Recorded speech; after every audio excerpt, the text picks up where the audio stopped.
I'm here to address my opposition. They include the religious, the Ists, and the socialists. And the reason I started off with a graveyard is because anyone who's religious should be willing to debate me on what the best religion is. Obviously, I think the one that I created is superior. And part of the reason is because a lot of the people who pass away, they are afraid to pass away. And I think that's because they believe that heaven is real. When heaven is actually a boring place, and it is, in a way, a hell, because reincarnation is what life is about. You can only experience the goodness. They say heaven's a perfect place. There is no perfect place in the physical realm because you need to have the contrast and the polarity of potential hardship and hard times to say, hey, that's not what I want, that's bad. And then the purpose of aiming towards the good and for the benefit of yourself and your community. And so people who like the idea of heaven, they're afraid to do humane euthanasia because they don't really, their religion hasn't taught them to not be attached to the body and hasn't taught them to be comfortable letting go. Like, my body's not working for me anymore. It's time to get a new body, similar to getting a new car. So you have that. Then you have the socialists.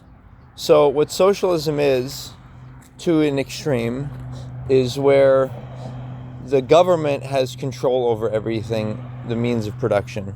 And the reason that's an issue, on the surface, you might think that, oh, well, the government will make things fair and equal, but that's not how biology and the physical realm even works. The reason it's illegal to feed wild animals is because they become dependent on that, and they don't figure out their own way of making food. And a lot of the people who are using welfare and saying, oh, if I'm a single mom, no big deal, I'll get welfare, stuff like that, like how the black community was hit the hardest with that, like all the welfare, it backfires. And on the surface it seems good, but we actually need to do hard work, and we need to base our life off of the real money that we can earn, or that a potential husband earns, in order to support a family. When you base things off of reality, then you can make realistic long-term projections and live more sustainably, live within your means, live by your merit. In other words, earn the things that you own and how you proceed in your life with.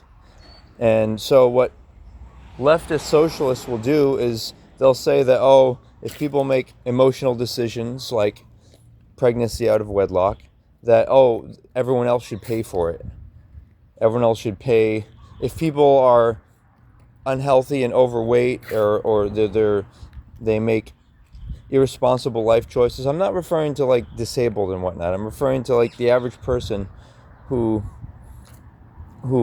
may not eat well. Should everyone else pay for their mistakes via healthcare? The healthcare is a gray area, because you also have the insurance companies who take a lot of money from people, and they take away from the money needed for the medical side to actually pay for things. So it's like this third party who siphons a lot of resources. And we can work on that. Maybe there can be some more government regulations for that. But the thing is when you combine, like, the religion of the left is progress, in the sense of like always having to like change things and protect people, and say give single mothers who made an emotional decision to be intimate with a man, and there's a deadbeat dad, and then give her money. All it does is perpetuate the cycle, especially since it's a lot of it is because of women's decision making. Like, women can make themselves try to act masculine and logical, but it's not natural for them. It's natural for them to be more spontaneous and be able to caretake small children, which requires a different kind of it requires a certain empathy and certain tolerance that is almost irrational. But that is the physical world. It's a messy place, and men and women, when together, are equipped for it. But here's my third adversary: is feminism, which sounds on the surface like it's pro-women, but it's actually anti-femininity, because it was designed to break apart the family, say that women should act like men, that men should learn to act more like women and get in touch with their feminine side, when either way is not natural. And something that's happened is women have taken birth control, and I can understand if it's to help with menstrual pain, but they've taken birth control, and it's similar to a man, women acting feminine, women acting masculine. That seems interesting, but imagine a man saying he wants to be really feminine, and he wants to take like hormones like birth control, the male version of birth control, which obviously is going to affect your hormones like testosterone. And that's what it does for women. It affects their estrogen. So women think differently. So we're dealing with a whole group of women who think differently, generation. And we got to be aware of that.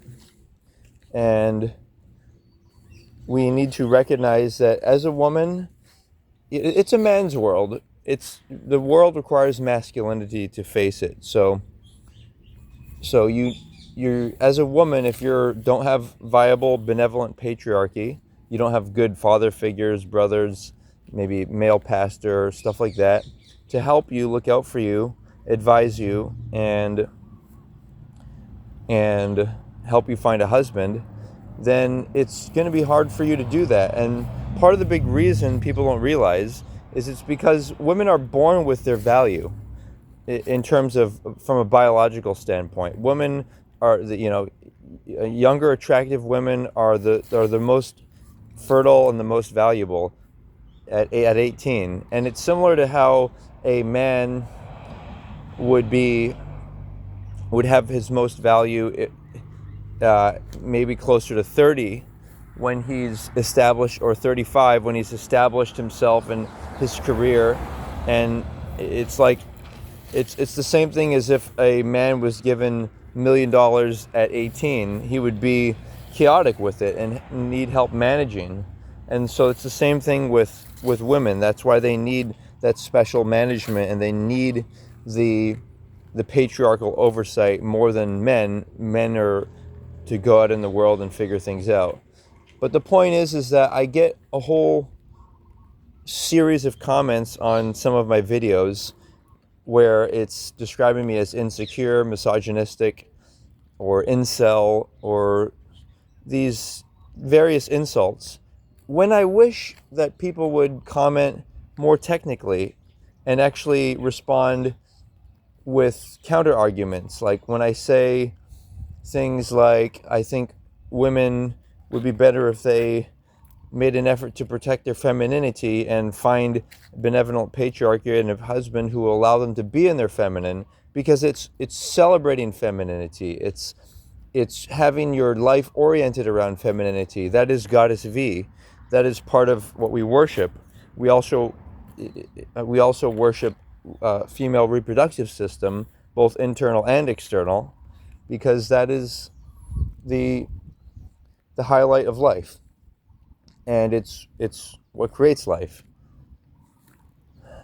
But the point is with all this technology we have, we need updated ideology, which I'm presenting, which allows us to enjoy being human and make life worthwhile.